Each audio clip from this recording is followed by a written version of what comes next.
Assalamualaikum warahmatullahi wabarakatuh. Selamat datang kembali di kuliah metodologi penelitian dengan saya Yun Prihantina Mulyani. Kali ini kita akan membahas tentang quantitative methods part 2 yang akan dibahas khususnya terkait dengan survei, kuesioner, dan sampling. Beberapa referensi saya gunakan untuk menyusun PPT kali ini yang bisa teman-teman lihat di bagian akhir dari PPT. Ada 4 learning objective yang akan kita pelajari pada materi kali ini. Yang pertama adalah mahasiswa dapat memahami komponen-komponen yang dipertimbangkan dalam mendesain survei secara umum. Yang kedua, mahasiswa dapat memahami prosedur mendesain survei dan secara spesifik tentang kuesioner seperti membedakan open-ended dan closed-ended questions serta scale types. Yang ketiga, mahasiswa dapat memahami pengertian populasi, sampel, dan beberapa metode sampling. Dan yang terakhir adalah mahasiswa dapat mengkritisi kelebihan dan kekurangan dari masing-masing metode sampling sehingga nantinya dapat memilih metode sampling yang tepat untuk penelitian masing-masing. Beberapa langkah dalam mendesain survei secara umum dapat dijabarkan sebagai berikut. Yang pertama, identifikasi tujuan dari penggunaan survei dalam kerangka riset kalian. Yang kedua, pikirkan alasan kenapa kuesioner menjadi metode pengumpulan data yang paling tepat dalam penelitian kalian. Misalkan dengan menyebutkan faktor ekonomi, efisiensi, rapid turnaround dari pengumpulan data, atau juga karena survei dapat mengidentifikasi atribut dari sebuah populasi berdasarkan dari sampel. Jangan lupa sertakan referensi-referensi pendukung untuk meyakinkan alasan kalian. Langkah yang ketiga adalah jelaskan apakah survei yang akan dilaksanakan merupakan cross-sectional atau longitudinal. Cross-sectional artinya setiap responden akan menyelesaikan survei satu kali saja. Tetapi, researcher dapat melaksanakan survei beberapa kali untuk mendapatkan beberapa benchmarking data. Sedangkan longitudinal adalah ketika researcher melakukan survei untuk grup yang sama atau sampel yang sama dalam periode yang lebih lama, misalkan sekian minggu, sekian bulan, atau sekian tahun. Lalu, tahap yang keempat adalah jelaskan form of data collection. Misalnya, apakah survei tersebut akan dilakukan via surat, telepon, atau juga didistribusikan melalui internet. Sertakan juga alasan kenapa Anda memilih prosedur tersebut. 4 hal ini perlu dijelaskan dalam proposal penelitian sehingga pembaca atau reviewer dapat memahami justifikasi atau rasional yang melandasi pemilihan metode survei tersebut. Survei digunakan untuk mendapatkan deskripsi kuantitatif dari tren, perilaku, atau opini dari sebuah populasi dengan mempelajari sampel. Sampel ini merupakan sebagian dari populasi tersebut. Dengan mempelajari sampel tersebut, peneliti dapat menarik kesimpulan untuk keseluruhan populasi yang tentunya didukung oleh ilmu statistika.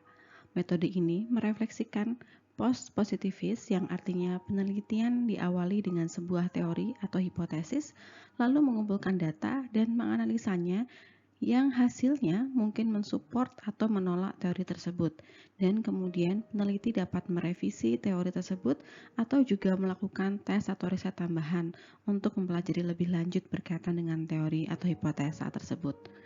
Kuesioner sebagai bagian dari survei berisikan pertanyaan-pertanyaan baik berupa open questions maupun ended questions seperti yes or no questions atau juga multiple choice. Ada banyak sekali metode survei yang bisa teman-teman gali, namun untuk set ini hanya akan mengcover berkaitan dengan kuesioner.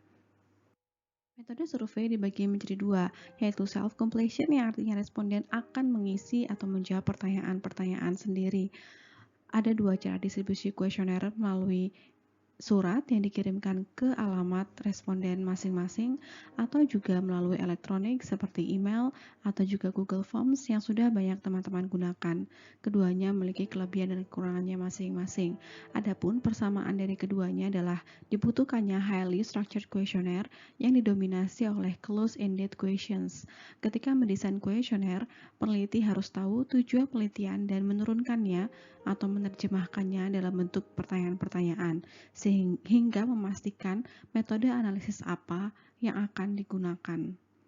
Untuk distribusi melalui surat, kita akan mendapatkan large samples dengan coverage yang luas, biaya yang relatif murah, namun sayangnya response rate-nya rendah, sedangkan distribusi melalui internet, data collection dan analisisnya lebih cepat, karena kita telah mendesain dan memprogram kuesionernya, jawaban dari responden tidak diinputkan secara manual.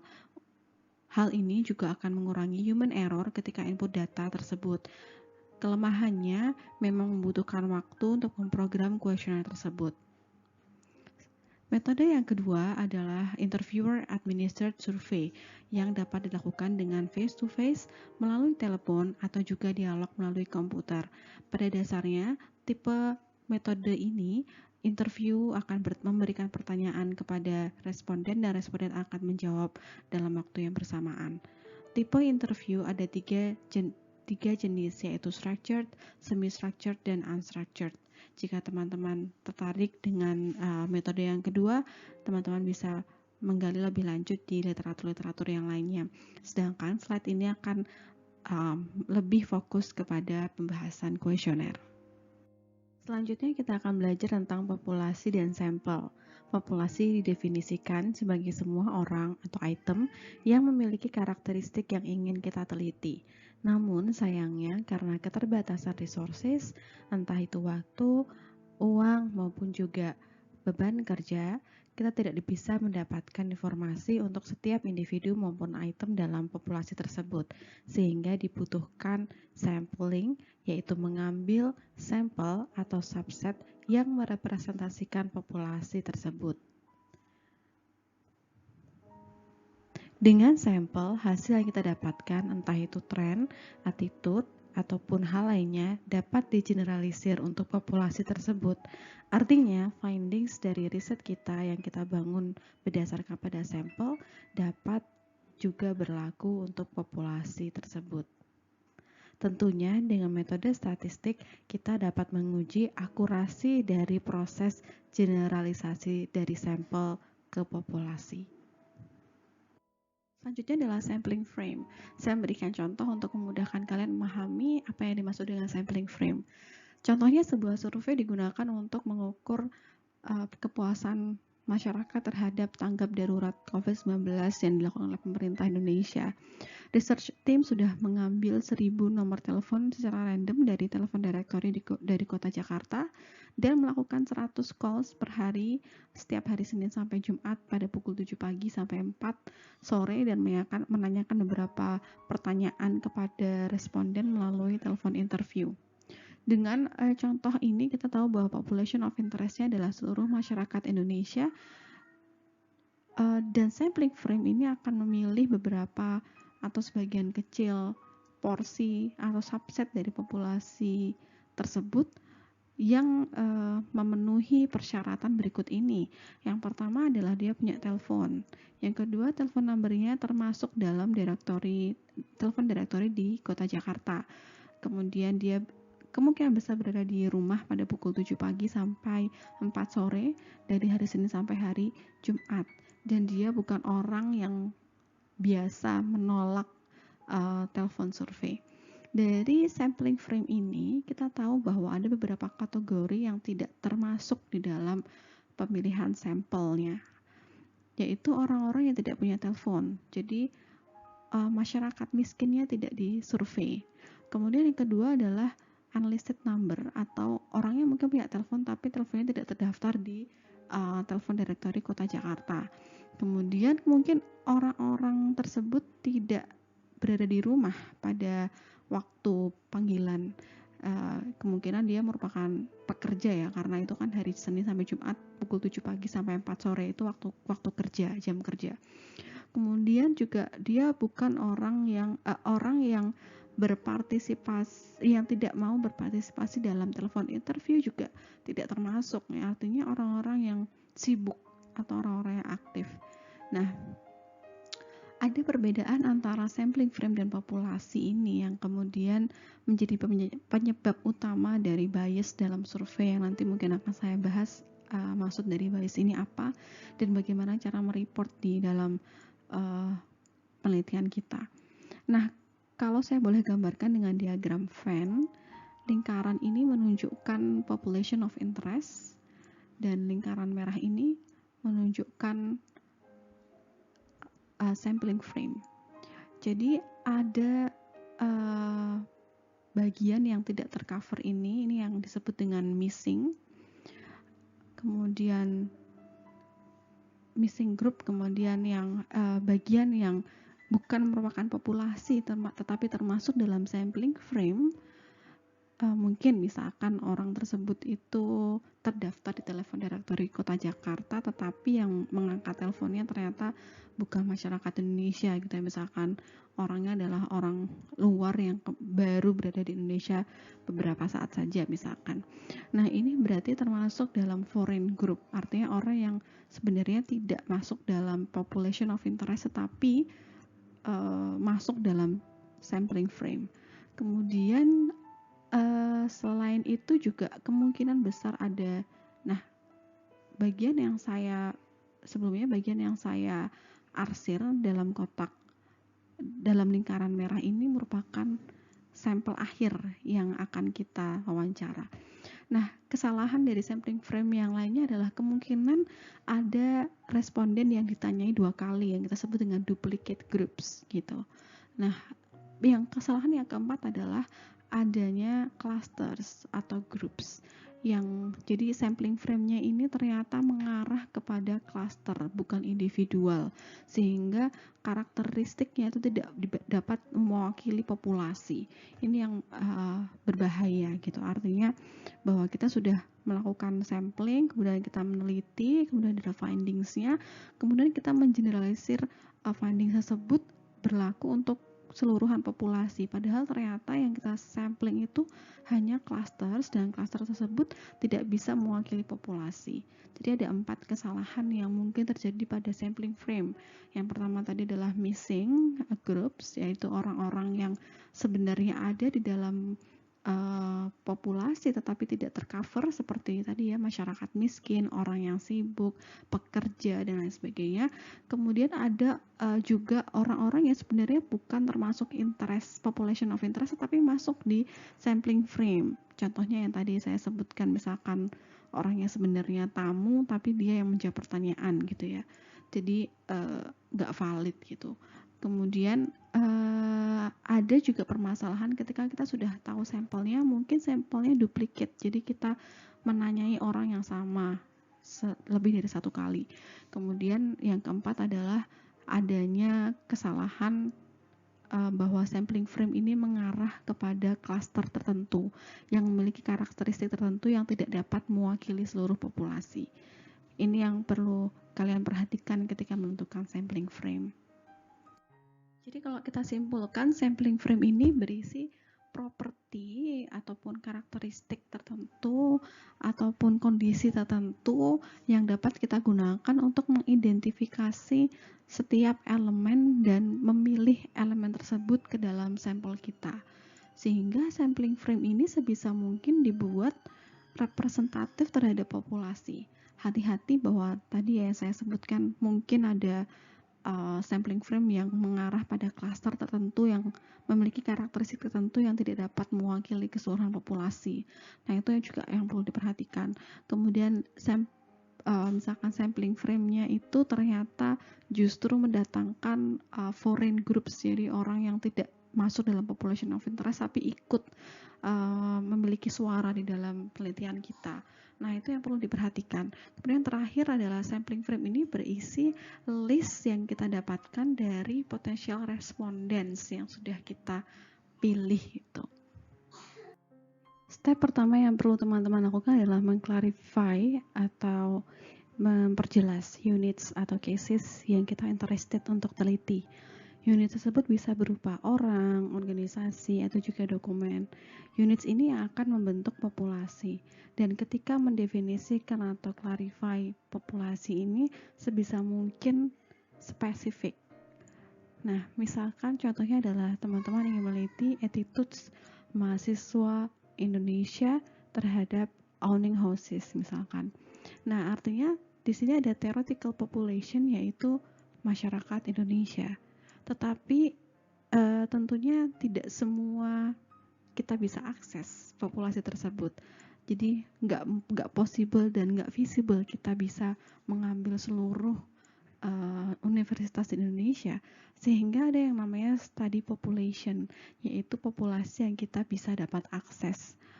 Nah, setelah kita mendefinisikan theoretical population, kemudian studi population, langkah selanjutnya sebelum mengambil sampel adalah sampling frame, yaitu bagaimana kita mengakses mereka.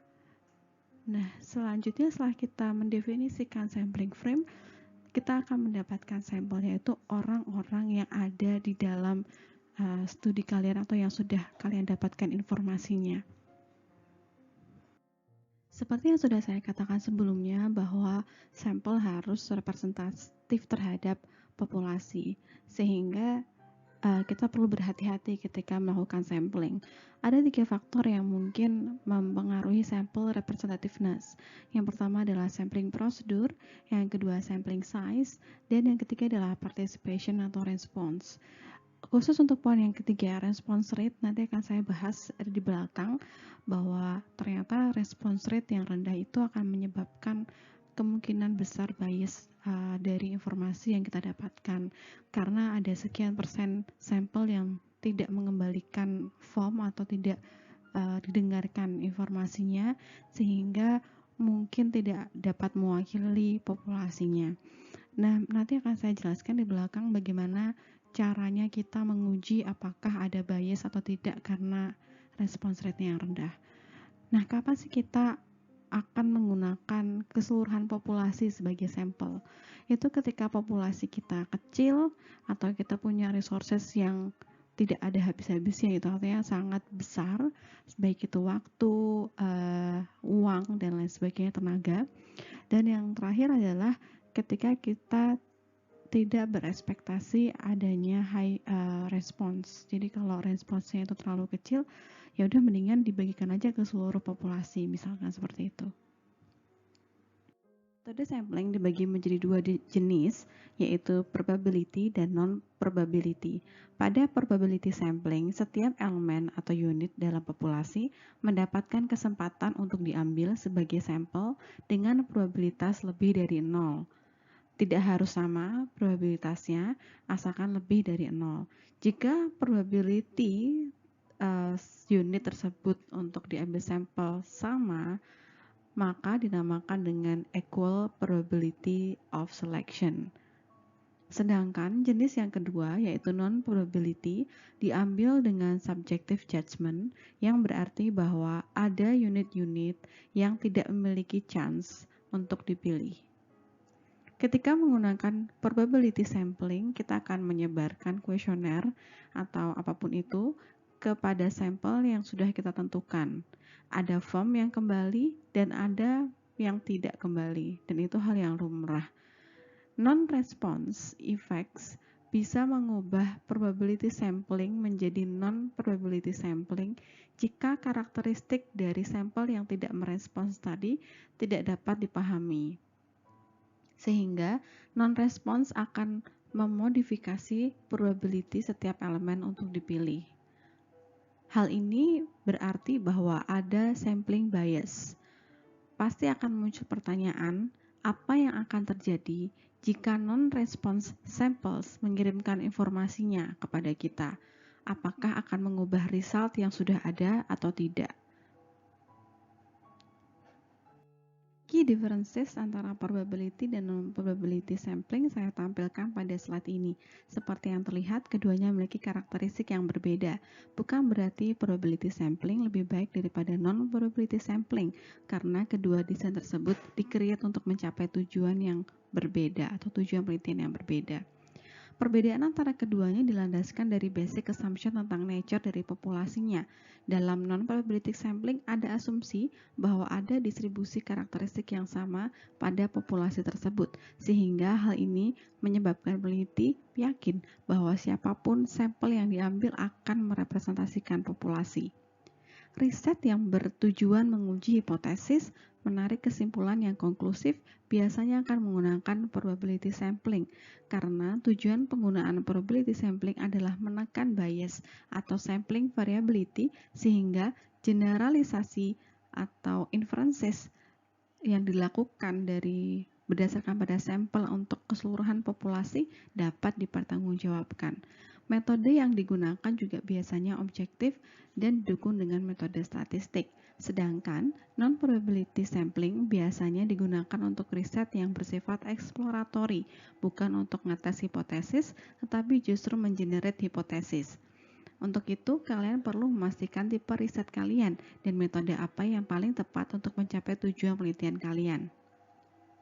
Statistics Kanada biasanya menggunakan probability sampling untuk hampir semua surveinya, tetapi mereka menggunakan non-probability sampling untuk menguji kuesioner yang akan dibagikan dan juga melakukan studi preliminary atau studi awalan selama pembangunan development stage dari survei tersebut.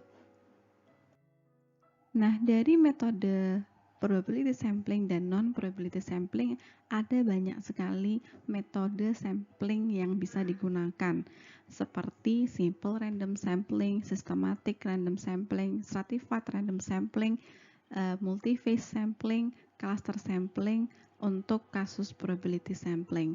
Sedangkan non-probability sampling ada convenience sampling, purposive sampling, dan quota sampling yang akan saya jelaskan lebih lanjut di slide berikutnya. Saya akan jelaskan tentang simple random sampling. Tipe sampling ini biasanya digunakan untuk populasi yang kecil, homogen, dan readily available. Setiap subset dari frame memiliki probabilitas terpilih yang sama. Bisa dilakukan dengan assigning nomor ke setiap unit di sampling frame tersebut, lalu kita menggunakan random generator untuk menentukan unit mana yang akan kita pilih sebagai sampel. Yang kedua adalah systemic random sample. Kita punya list unit di sampling frame yang disusun berdasarkan skema tertentu, misalnya umur dari yang paling muda ke paling tua. Lalu kita pilih satu starting point secara random dan hitung regular interval dengan rumus K sama dengan population size dibagi sample size. Misalkan K-nya adalah 3 dan starting point-nya adalah 1, sehingga akan terpilih angka 3 karena kita akan memilih sampel dengan interval sama dengan 3. Lalu setelah 3 terpilih, kita akan bergeser 3 langkah, 4, 5, 6. Nah, 6 akan terpilih, lalu bergeser lagi 3 langkah, 7, 8, 9. Nah, 9 terpilih. Lakukan hal yang sama berturut-turut hingga hingga unit terakhir dalam sampling frame. Metode yang ketiga adalah stratified random sampling. Ketika populasi terdiri dari beberapa kategori yang berbeda, kategori ini kemudian akan membentuk subpopulasi yang kita sebut dengan strata. Dalam contoh di slide, saya menggunakan gender sebagai salah satu kategori yang saya pertimbangkan dalam riset saya. Bukan berarti gender ini selalu harus dipertimbangkan dalam penelitian kalian karena tergantung dari desain penelitian kalian atau fokus dari penelitian kalian. Misalkan saya ingin meneliti tentang attitude mahasiswa terhadap kuliah online dan berdasarkan literatur yang saya baca ternyata gender mempengaruhi attitude mahasiswa, sehingga populasi ini harus saya karakterisasikan atau saya lihat berdasarkan kategori gender tersebut. Nah, ketika sudah saya dapatkan populasi berdasarkan pada gender dan saya bagi menjadi subpopulasi atau yang kita sebut dengan strata 1 laki-laki dan strata 2 perempuan, maka untuk menjadikan sampling ini representatif terhadap populasi, saya akan mengambil random sampling 10% pada setiap strata-strata tersebut. Jadi saya akan ambil 10% dari strata laki-laki dan 10% dari strata perempuan. By the way, ini porsi 10%-nya tergantung dari desain penelitian kalian. Katakanlah saya punya 60 orang laki-laki dalam populasi dan 90 perempuan dalam populasi, maka ketika saya melakukan random sampling dengan proporsi 10%, saya akan mendapatkan 6 laki-laki dan 9 perempuan. Artinya, perbandingan 6 banding 9 ini akan mewakili populasi tersebut. Nah, bagaimana kalau kita punya grup minoritas? Nah, bisa jadi proporsinya juga tidak selalu sama. Katakanlah tadi 10% laki-laki, 10% dari subpopulasi perempuan, bisa jadi untuk minoritinya tidak selalu 10%. Tergantung dari desain penelitian kalian dan justifikasi yang kalian terapkan dalam penelitian kalian. Yang perlu dipahami adalah ketika ada kategori yang breakdown populasi menjadi subkategori dan kategori tersebut itu berpengaruh terhadap penelitian kalian, dalam hal ini contohnya gender, maka kalian bisa terapkan stratified random sampling untuk meyakinkan bahwa sampling kalian merepresentasikan proporsi dari setiap kategori tersebut. Jika kalian hanya bergantung pada random sampling saja, katakanlah tidak dibagi menjadi subpopulasi dan melakukan random sampling pada setiap subpopulasi tersebut, maka bisa jadi kalian akan mendapatkan katakanlah 10 perempuan dan 4 laki-laki misalkan. Artinya perbandingannya bukan lagi 6:9 atau 2:3 lagi gitu. Jadi ada proporsi yang gender yang tidak sesuai pada sampling yang tidak merepresentasikan populasi. Nah, untuk bagaimana cara kita handle minoritas, kategori yang minoritas, nanti kalian bisa baca lebih lanjut di literatur-literatur yang lain untuk memperdalam hal tersebut jika memang hal itu menjadi concern di penelitian kalian. Selanjutnya adalah cluster sampling.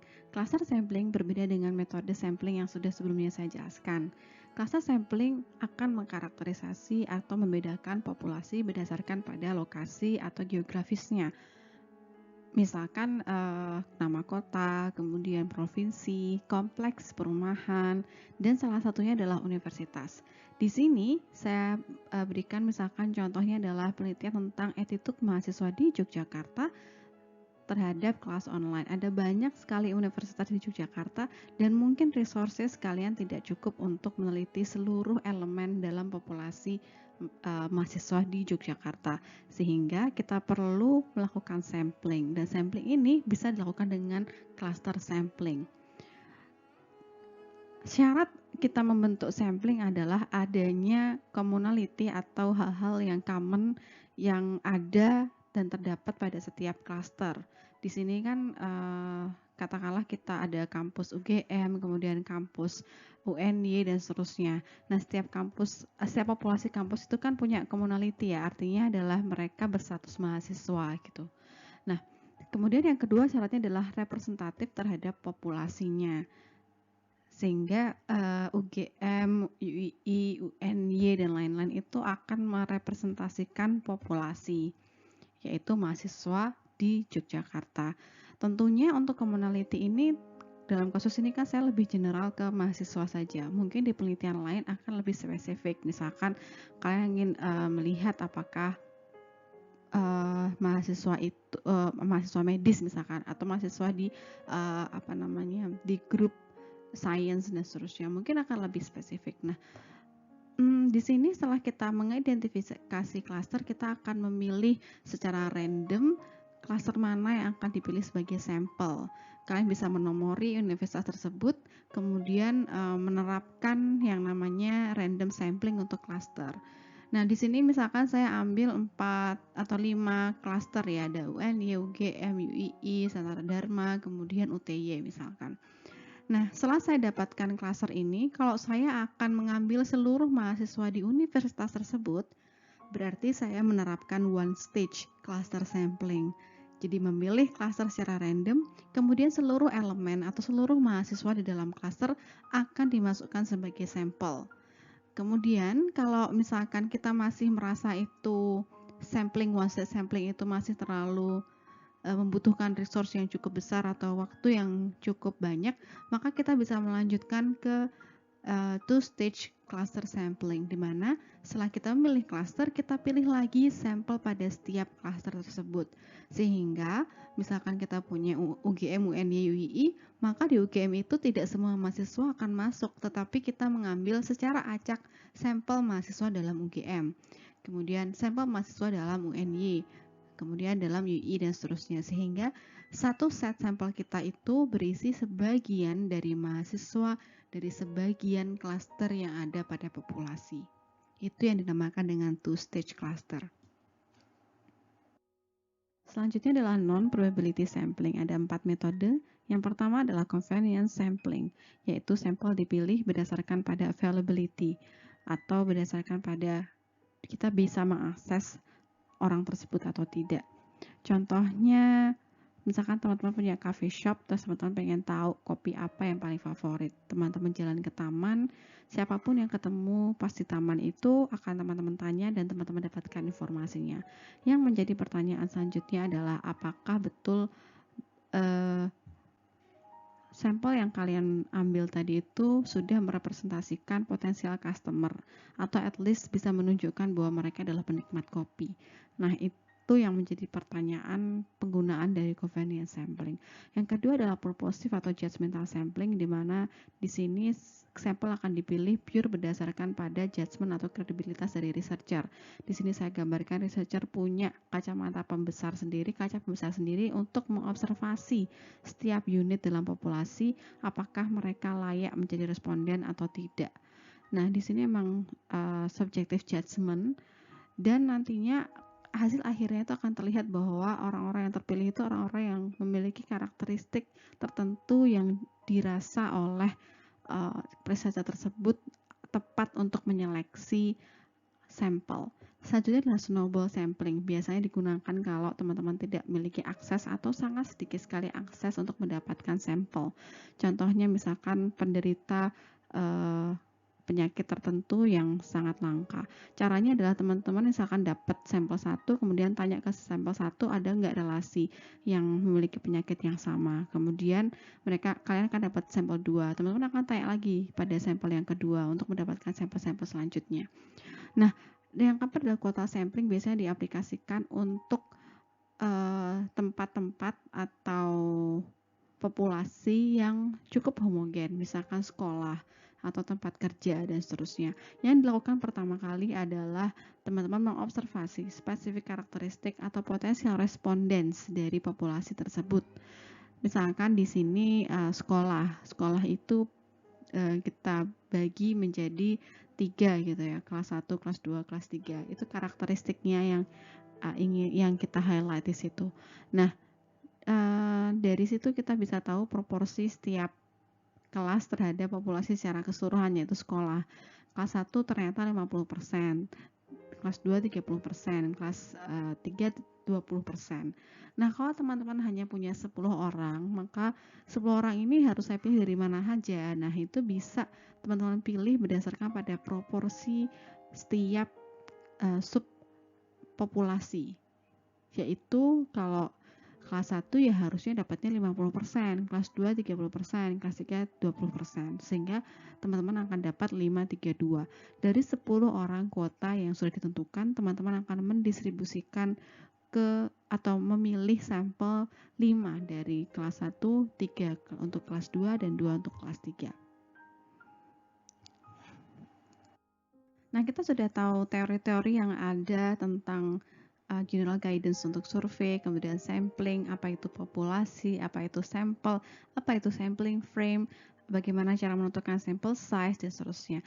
Nah, di sini adalah rangkuman proses yang harus kita lalui ketika kita melakukan sampling. Yang pertama adalah mengidentifikasi populasi dalam studi. Tentunya populasi dalam studi ini mungkin berbeda dengan theoretical population yang sudah saya sebutkan di slide-slide sebelumnya.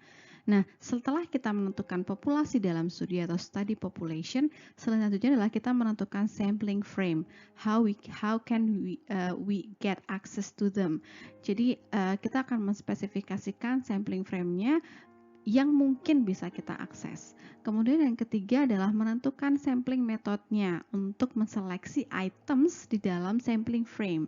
Setelah kita dapatkan sampling frame, kita akan menseleksi beberapa itemsnya untuk dimasukkan dalam sampling. Nah, ini bisa kalian terapkan apakah itu probability sampling ataukah itu non-probability sampling dan seterusnya. Kalau probability kalian bisa pakai apa gitu, tergantung pada karakteristik dari riset kalian atau tujuan dari riset kalian.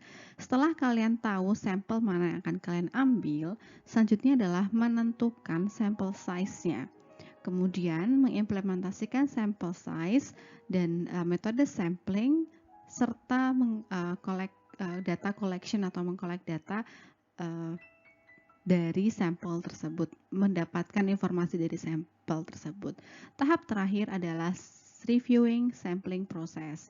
Jadi di sini kita bisa mereview ulang proses yang sudah kita terapkan untuk mengambil sampel untuk meyakinkan bahwa proses sudah sesuai dengan prosedur, menguji validity dan reliability, serta menguji sampling bias atau response bias atau kita sebut dengan sampling variability. Hal ini diperlukan sebelum data digunakan untuk analisis selanjutnya.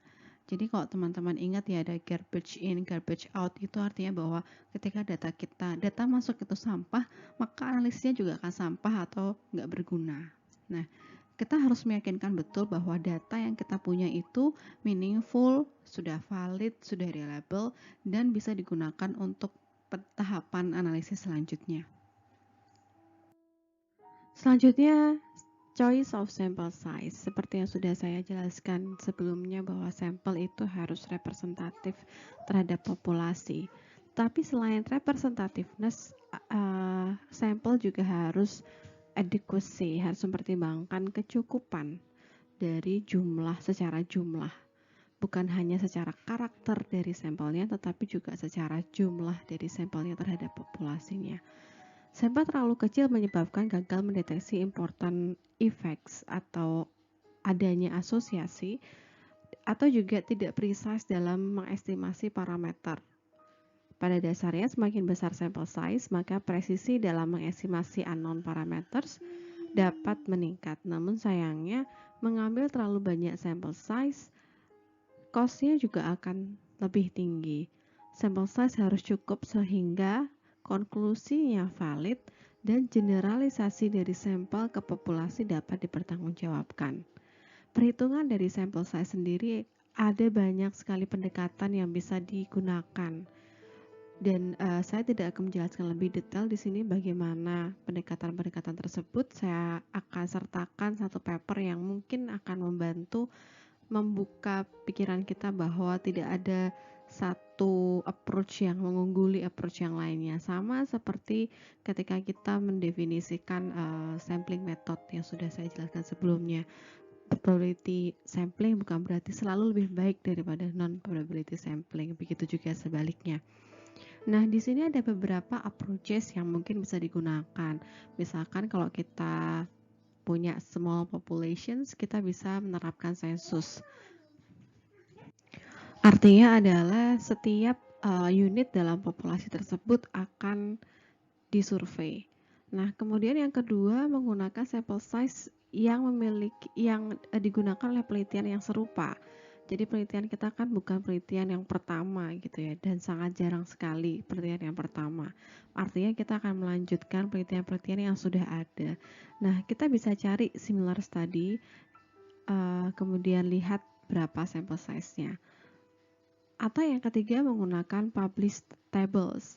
Di dalam paper yang saya attach di Google Classroom, di sana ada beberapa tabel yang sering sekali digunakan sebagai acuan untuk menentukan sample size. Misalkan jumlah populasinya sekian, kemudian kita menginginkan presisi sekian, kemudian alfanya sekian, maka berapa sample size-nya. Nah, ada banyak sekali published tables yang bisa digunakan sebagai acuan, yang tentunya teman-teman harus berhati-hati menggunakannya, karena biasanya metode desain dari samplingnya, kemudian karakteristik dari penelitiannya itu akan mempengaruhi tabel mana yang akan kita pakai atau valid enggak sih tabel itu bisa kita gunakan. Kemudian terakhir adalah menggunakan formula untuk mengkalkulasi sample size. Lagi-lagi formula ini juga ada banyak sekali pendekatan yang sudah dijabarkan pada paper yang saya attach tersebut. Banyak sekali variabel yang masuk juga ada menggunakan pendekatan A, kemudian ada yang menggunakan formula B, dan seterusnya. Nah, yang perlu teman-teman gali ketika kalian menggunakan survei, yang perlu teman-teman perhatikan adalah coba teliti lagi rule of thumb yang digunakan pada studi atau penelitian yang serupa. Karena biasanya itu sudah diuji banyak kali oleh peneliti-peneliti yang sebelumnya, dan banyak sekali penelitian yang menguji hal tersebut. Sehingga kita tinggal mencari referensi atau juga supporting evidence untuk menguatkan pemilihan approach yang kita gunakan untuk menghitung sample size.